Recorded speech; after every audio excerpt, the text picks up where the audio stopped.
نحمده ونصلي على رسوله الكريم أما بعد فأعوذ بالله من الشيطان الرجيم بسم الله الرحمن الرحيم ألم تر إلى الذي حاج إبراهيم في ربه أن آتاه الله الملك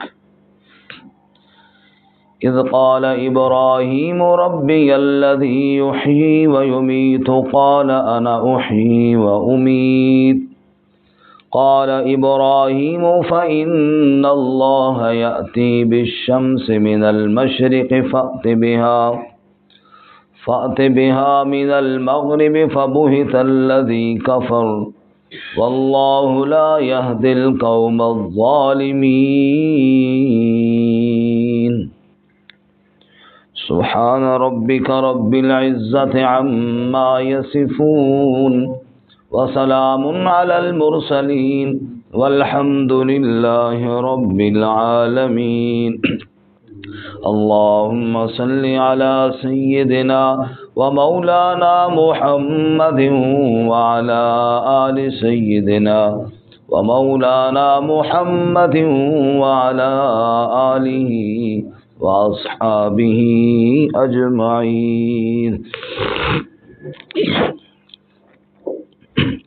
معزز سامعین،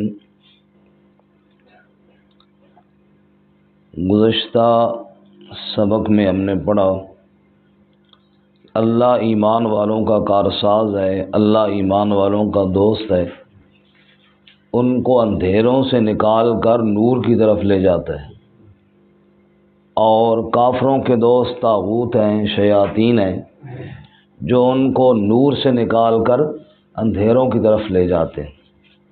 تو گویا کہ ایک ضابطہ اور کلیہ بیان ہو گیا کہ اللہ اندھیروں سے نکالتا ہے اور شیاطین اندھیروں میں دھکیلتے ہیں۔ اس بات کو سمجھانے کے لیے آگے اللہ تعالیٰ نے 3 واقعے بیان فرمائے ہیں، جن میں سے پہلا واقعہ اس شخص کا ہے کہ جس کی دوستی شیطان کے ساتھ تھی، اور وہ نمرود ہے جس کے سامنے ابراہیم علیہ السلام نے اللہ کی وحدانیت کے دلائل بالکل واضح کر دیے اور مسئلہ اس طرح روشن کر دیا جس طرح دوپہر کا سورج ہوتا ہے، لیکن چونکہ دوستی جو شیطان کے ساتھ تھی اس نے پھر نور سے نکالا، اندھیروں میں دھکیلا اور ایمان قبول نہ کرنے دیا۔ اور اس کے بعد 2 واقعے اللہ کی دوستی کے ہیں، وہ انشاءاللہ ہم کل پڑھیں گے۔ ابراہیم علیہ السلام عراق میں پیدا ہوئے، اور اس وقت اس علاقے میں ہر طرح کا شرک پایا جاتا تھا۔ اندازہ کیجئے، سورج کی پجاری تھے، چاند کی پجاری تھے، ستاروں کے پجاری تھے، اپنے ہاتھوں سے بت بناتے ان کے پجاری تھے، اور وقت کے بادشاہ کو بھی سجدہ کرتے تھے۔ تو گویا کہ کوئی قسم رہ نہ گئی نا، کوئی موقع شرک کا ضائع نہیں ہونے دیتے تھے، ہر جگہ پہ جھکنے والے، ہر جھنڈی کنڈی پہ سر جھکانے والے۔ ہمارے ایک وزیر تھے مذہبی امور کے، انہوں نے ایک لطیفہ سنایا، بھئی ہمارا کوئی سرکاری ٹور جا رہا تھا، بڑے بڑے وزیر وغیرہ تھے اس میں، بھئی بائی روڈ پاکستان کا ذرا سیر کریں۔ ان میں سے ایک آدمی تھے جو ہر جگہ پہ جہاں بھی جھنڈا دیکھتے کہتے 2 منٹ رکو یار، میں نے ذرا سلام کرنا ہے۔ باقی لوگ نہ چاہتے یہ پھر رکتے، ہر جگہ وہ جاتے۔ ایک جگہ کہتے ہیں وہ گئے اور بڑا جلدی واپس آ گئے نا، چلو جی، کیوں جی؟ کہتے یار وہ تو ہندوؤں کا تھا، کہ میں کر لینا سی سلام، خیر ہے، باقی اتنے زیادہ جو ہوگا ایک ہندو بھی صحیح، خیر ہے۔ تو مطلب یہ ہے کہ ہر جگہ پہ جھکنا، ہر جگہ پہ جناب یہ وہ کام تھا جو ابراہیم علیہ السلام کی قوم کرتی تھی۔ تو ابراہیم علیہ السلام نے سورہ انعام میں ہے کہ سورج چاند ستاروں کی عبادت سے روکا، جب ستارے چمکے تو کہا اچھا یہ رب ہے جی. جب ستارے ڈوب گئے فرمایا جو کچھ دیر چمکے اور پھر غائب ہو جائیں وہ تو نہیں معبود ہو سکتے. چاند کو دیکھے گا اچھا یہ رب ہے جی. جب چاند غروب ہوا تو نہ جی نہ، رب تو کوئی اور ہے جو رہنمائی کر رہا ہے. جب سورج کو دیکھا اچھا یہ بڑا رب آ گیا. سورج غروب ہوا تو فرمایا یا قوم انی بریء مما تشرکون، جو تم شرک کرتے ہو نا میں اس سے بری ہوں. انی وجہت وجہی للذی فطر السماوات والارض حنیفا، میں اپنا چہرہ اس ذات کے آگے جھکاؤں گا جو کائنات کو، آسمان و زمین کو پیدا کرنے والا ہے. اور جھکاؤں گا کیسے؟ حنیف بن کر. حنیف کا معنی یکسو ہونے والا، ایک اللہ کے در پہ جھکنے والا، اور کسی کے در پہ نہیں جھکوں گا. وما انا من المشرکین، اور میں شرک کرنے والوں میں سے. پھر اسی طرح یہ قوم کے سامنے اعلان تھا. باپ کے سامنے جو دعوت تھی وہ سورہ مریم میں ہے. یا ابت لم تعبد ما لا يسمع ولا يبصر، بابا ان کی عبادت کیوں کرتا ہے جو سنتے نہیں، دیکھتے نہیں، تجھے کچھ دے سکنے پر قدرت نہیں رکھتے. اس کو سمجھایا، قوم کو سمجھایا، لیکن نہ وہ مانے اور نہ قوم مانی.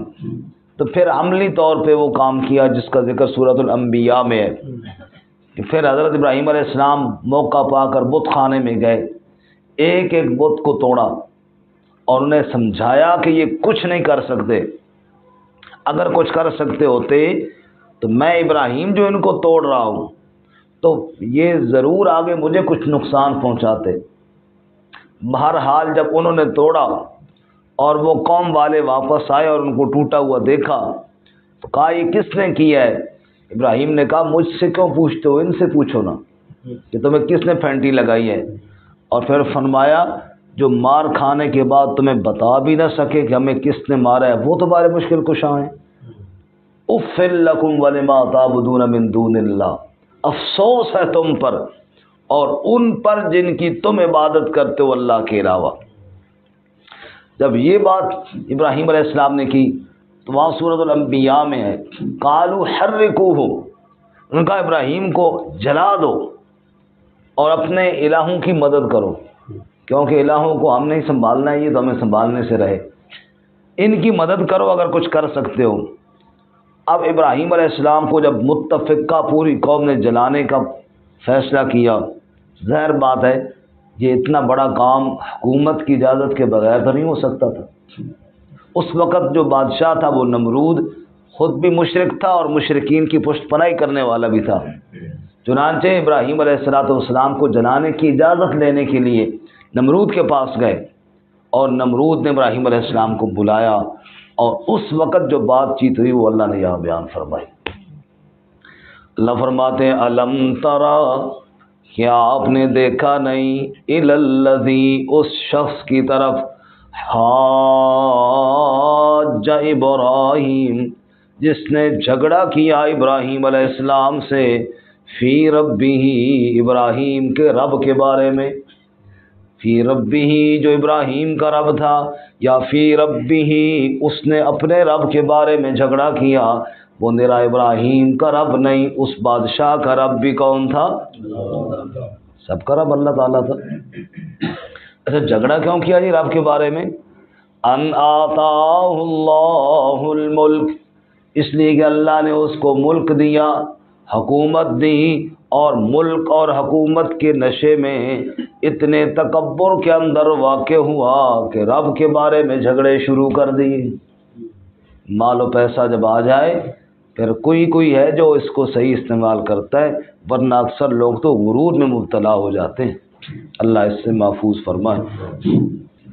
اب جب ابراہیم علیہ السلام گئے تو اس نے پوچھا ابراہیم کیا مسئلہ ہے، کیا جھگڑا ہے، ساری قوم تیری مخالف ہے، تو کس کی طرف بلا رہے ہیں، کیا تیری دعوت ہے؟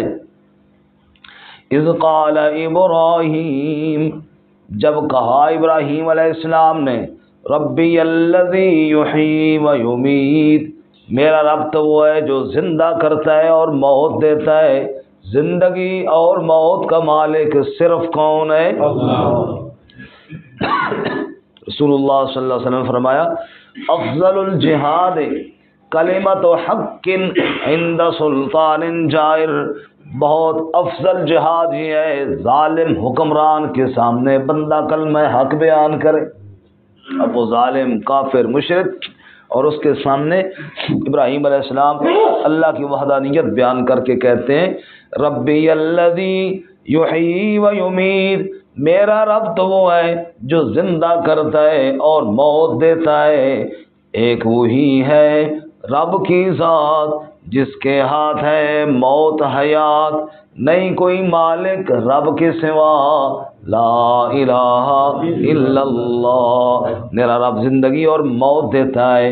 قال، تو وہ کہنے لگا انا احیی و امیت، میں زندہ کرتا ہوں اور میں موت دیتا ہوں۔ نعوذ باللہ، انہوں نے کہا زندگی اور موت کا مالک تو میں ہوں۔ یہاں پہ بعض مفسرین نے لکھا ہے کہ اس نے یہ کہا کہ دیکھو میں جس کو چاہوں قتل کر دوں، مجھے کوئی پوچھنے والا نہیں، اور جس کو چاہوں چھوڑ دوں۔ یہ دیکھو یہ قیدی ہے، اس کے قتل کا آرڈر ہوا ہے لیکن میں چھوڑ دے رہا ہوں، اور یہ جناب دوسرا آدمی اس کا کوئی قصور نہیں لیکن اس کو میں مار دوں گا، یہ جناب میں کر سکتا ہوں۔ زندگی اور موت کا مالک تو میں ہو گیا، تو کہتا ہے میرا رب زندگی اور موت کا مالک ہے۔ حالانکہ یہ جواب اس نے انتہائی ٹھٹائی پر دیا، نہ ابراہیم علیہ السلام کا یہ مطلب تھا کہ کسی کو قتل کرنا اور قیدی کو چھوڑ دینا مراد ہے کہ اللہ تعالیٰ قیدی چھڑاتا ہے، یہ مطلب نہیں تھا۔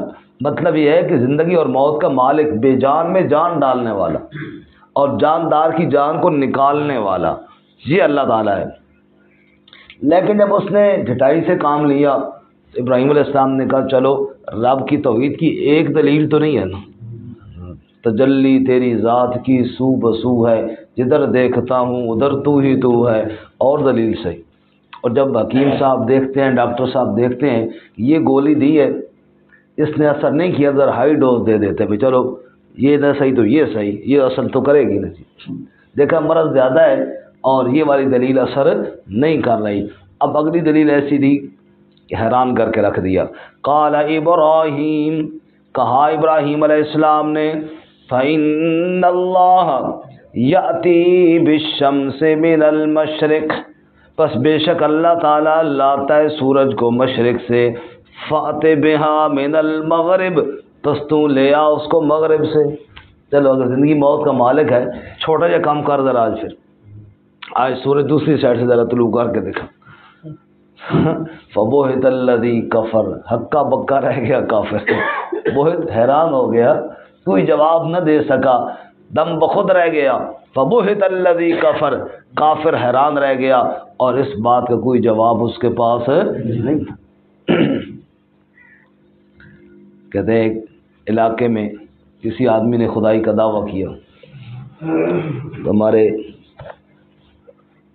ایک خان صاحب اس کے پاس گئے، انہوں نے کہا تو ہے زندگی اور موت کا مالک؟ اس نے کہا جی بالکل، تو شکر ہے یار مل گیا، تو میری مجھ مر گئی، میری بھینس مر گئی، تو میں سوچا کیڑا بغیرت ہے جس ماری تو ماری ہے، اچھا تب کہ سیدھی سٹیاں اس نے کہا زندہ کر ورنہ نہیں چھوڑتا، حتیٰ کہ اس نے توبہ کی کہ نہیں میں زندگی اور موت کا مالک نہیں ہوں، توبہ کروا کے آئے۔ ایسوں کو ایسا ہی ملے تبھی ان کی توبہ ہوتی ہے۔ سوال پیدا ہوتا ہے کہ جب اتنی واضح دلیل نمرود کے سامنے ابراہیم علیہ السلام نے پیش کر دی تو پھر وہ تو مان جانا چاہیے تھا، پر میں نہیں، جس کی دوستی شیطان کے ساتھ ہو وہ کام آنے۔ اس نے فرمایا واللہ لا یہدی القوم الظالمین، ظالم قوم کو اللہ ہدایت نہیں دیتا۔ وہ اوپر جو بات ہوئی نا، اللہ ہدایت دیتا ہے اپنے ان دوستوں کو جو ان کے اندر طلب موجود ہو، اور جو ضد پر ڈٹے ہوئے ہوں اور شیطان کے ساتھ دوستی لگائے بیٹھے ہوں، چاہے جتنی مرضی دلیل سامنے آ جائے وہ مانتے۔ حضرت سلطان باہو رحمۃ اللہ علیہ فرماتے ہیں، کل بھی قاری صاحب نے آپ کو سلطان باہو کی شعر سنایا، آج مجھے بھی یاد آ گئے۔ فرماتے ہیں کوڑے خوہ میٹھے نہیں ہوندے، پاویں سے منا کھنڈ پائیے ہو، کنواں کڑوا اس کے اندر چینی ڈالتے رہو پانی میٹھا ہو جائے گا؟ نہیں۔ کاواں دے پتر ہنس نہیں ہوندے، پاویں موتی چوگ چگائی ہو۔ ہنس ایک خوبصورت پرندہ ہے، کوے کے بیٹے کو آپ موتی کھلاتے رہیں وہ کہاں ہنس بنتا ہے۔ تو کاواں دے پتر ہنس نہیں بنتے، باویں موتی چوک چوکائی ہو۔ ایک آدھ بیچ میں شعر اور بھی ہے وہ جو مجھے بھول رہا ہے، لیکن آخر خلاصہ یہ ہے، مشرک دا سینہ صاف نہیں ہوندا باویں کھول قرآن سنائیے ہو۔ فرمایا جس کے دل کے اندر شرک ہے اور وہ ڈٹا ہوا ہے اس پہ، اس کو قرآن کھول کھول کر سناتے رہیں، نہیں جی نہیں کوئی گل تو ہو سی رہے جی، گل پھیر پھیر کے پھر بھی نہیں مانے گا، کیوں؟ واللہ لا یہدی القوم الظالمین۔ دوستی جب شیطان کے ساتھ لگ جائے پھر نہ قرآن کی بات اثر کرتی ہے نہ نبی کی بات اثر کرتی ہے۔ ابراہیم خلیل اللہ اس کے سامنے دلیل پیش کر رہے ہیں اور دم بخود بھی ہو گیا دلیل سن کر، مگر ایمان پھر بھی نہیں قبول کر رہا۔ اللہ ایسی ضد سے ہمیں محفوظ فرمائے۔ ترجمہ دوبارہ سنیں۔ الم تر الی الذی حاج ابراہیم، کیا آپ نے دیکھا نہیں اس شخص کی طرف جس نے جھگڑا کیا ابراہیم علیہ السلام سے، فی ربہ، اس کے رب کے بارے میں، ان آتاہ اللہ الملک، اس لیے کہ اللہ نے اسے ملک عطا کیا، اذ قال ابراہیم، جب کہا ابراہیم علیہ السلام نے، ربی الذی یحیی و یمیت، میرا رب تو وہ ہے جو زندہ کرتا ہے اور موت دیتا ہے، قال انا احیی و امیت، کہا اس نے کہ میں زندہ کرتا ہوں اور میں موت دیتا ہوں، قال ابراہیم، کہا ابراہیم علیہ السلام نے، فإن اللہ یأتی بالشمس من المشرق، پس بے شک اللہ تعالیٰ لاتا ہے سورج کو مشرق سے، فأت بها من المغرب، پس تو لے آ مغرب سے، فبہت الذی کفر، پس حیران ہو گیا وہ شخص جس نے کفر کیا تھا، واللہ لا یہدی القوم الظالمین، اور اللہ تعالیٰ ہدایت نہیں دیتا ظالم قوم کو۔